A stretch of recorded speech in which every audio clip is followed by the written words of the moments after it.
Alô, hoje eu queria fazer um comentário sobre a primeira fase da Copa do Mundo, né, que está encerrada com a derrota do Brasil para Camarões.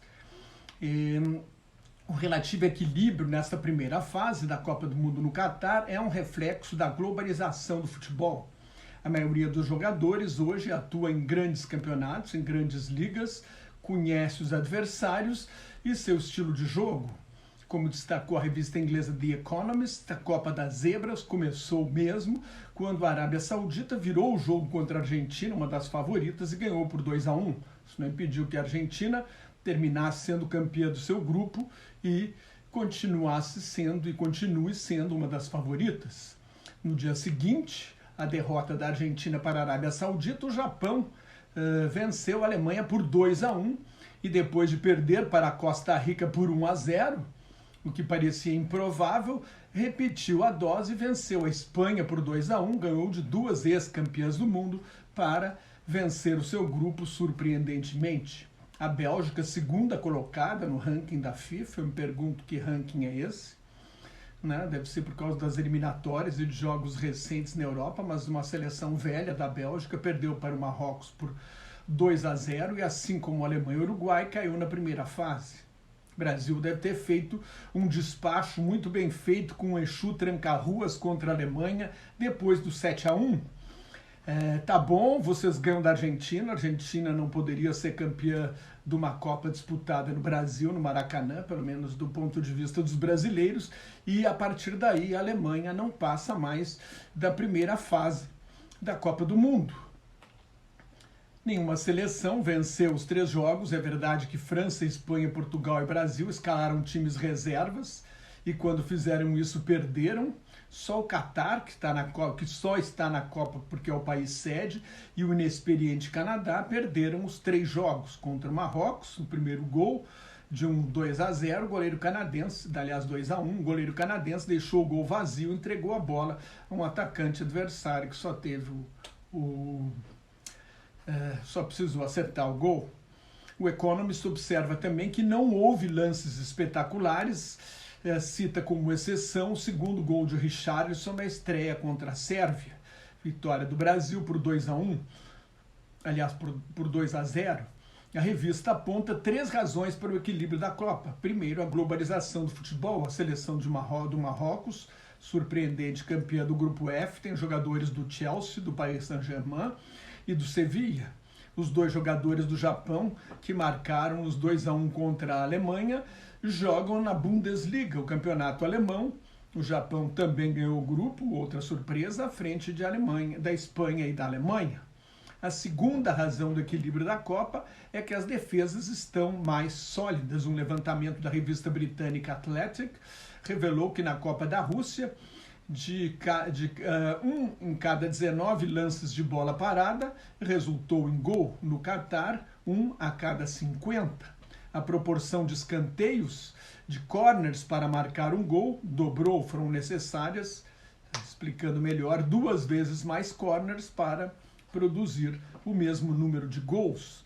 Terceiro fator, apontado pelo Economist, é a falta de atacantes no auge da carreira. A grande exceção é o francês Kylian Mbappé, revelação da última Copa, talvez o melhor jogador do mundo na atualidade, que faz 24 anos no dia 19, um dia depois da final da Copa, quando a França pode ser bicampeã. Não há um país bicampeão ganhando 2 Copas seguidas desde o Brasil em 58 e 62.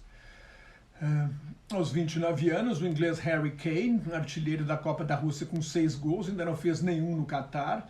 Neymar está com 30 anos, Lionel Messi, Cristiano Ronaldo, os uruguaios Luis Suárez e Edinson Cavani, o polonês Roberto Lewandowski, o galês Gareth Bale têm mais de 30.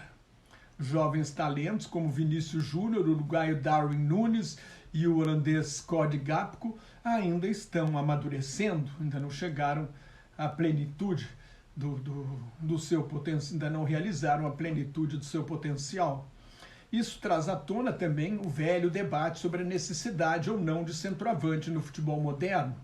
Alemanha, Espanha, Holanda, Países Baixos, não sei como é que se chama, o cidadão dos Países Baixos, Então, por enquanto, fica sendo Holanda e holandês. Então, Alemanha, Espanha, Holanda e Dinamarca usaram mais jogadores de meio campo para compensar a escassez de atacantes. O técnico da Espanha, Luis Enrique, que aliás andou falando demais pelas redes sociais, aí deve ficar quietinho depois da derrota para o Japão. Luis Henrique botou o atacante Álvaro Morata, muito criticado, para furar a defesa da Alemanha, mas tirou Morata quando o Japão fez 2-1.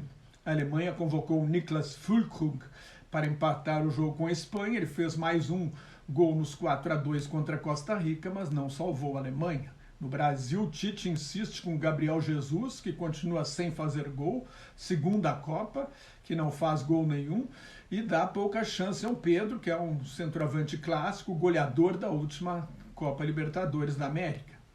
Dá para entender, né, que com várias lesões no grupo, 3, né, agora 4, com a ideia de poupar titulares, né, dá para entender que o Tite tenha feito isso, mas com a primeira derrota para uma seleção africana, o Brasil perde a aura de invencibilidade, sempre importante para dar confiança e amedrontar os adversários. E cabe lembrar que o Brasil, sempre que o Brasil foi campeão do mundo, foi campeão invicto. Empatou contra a Inglaterra em 0-0 na Copa de 58, sua pior partida. O time foi se ajustando ao longo do torneio. Empatou com a Tchecoslováquia no segundo jogo, quando o Pelé se contundiu na Copa de 62, ganhou todas na Copa de 1970 e empatou também na Copa de 94, mas enfim, empatou 1-1 com a Suécia na primeira fase, mas enfim, em 2002 ganhou todos os jogos. Sempre foi campeão invicto, então não é bom perder essa invencibilidade. Parece que o Brasil, quer dizer, torna o Brasil um time igual aos outros, diante dos seus adversários. Outro ponto importante, lembrado pelo Economist, é que os grandes clubes treinam diariamente, jogam 60 jogos por ano, em média.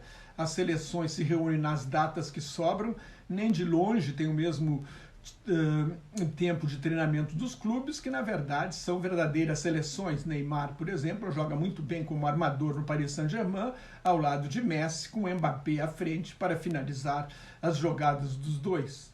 Não tem nenhuma seleção que tenha, né, um trio desses. Né? Esta Copa do Mundo fora de época, seria impossível jogar no verão do Catar, acontece no meio da temporada europeia, outro fator de desgaste. Os jogos do campeonato alemão, por exemplo, pararam 10 dias antes da estreia da Alemanha.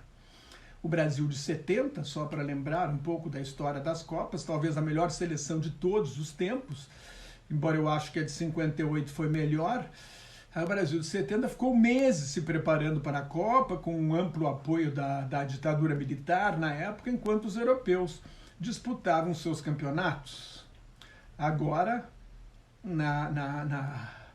nesta Copa de relativo equilíbrio, acabou a fase de grupos, é matar ou morrer, vai haver mais lesões e mais dramas, mais do que até agora. Os próximos jogos prometem ser caóticos e vibrantes, com muitas zebras no deserto. Se você gostou, assine meu canal no YouTube, leia o meu blog, Globalização em Crise, me siga no Twitter, no Instagram e no Facebook, onde colaboro com o grupo Quarentena News. Muito obrigado e até mais.